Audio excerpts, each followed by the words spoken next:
Hello everyone, today I'm going to show you how to switch between accounts easily on Roblox.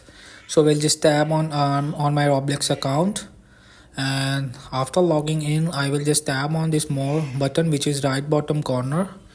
So after you will insert the settings of more, you will have to find switch accounts which is scroll down the last and you will see this switch accounts. Just tap on it.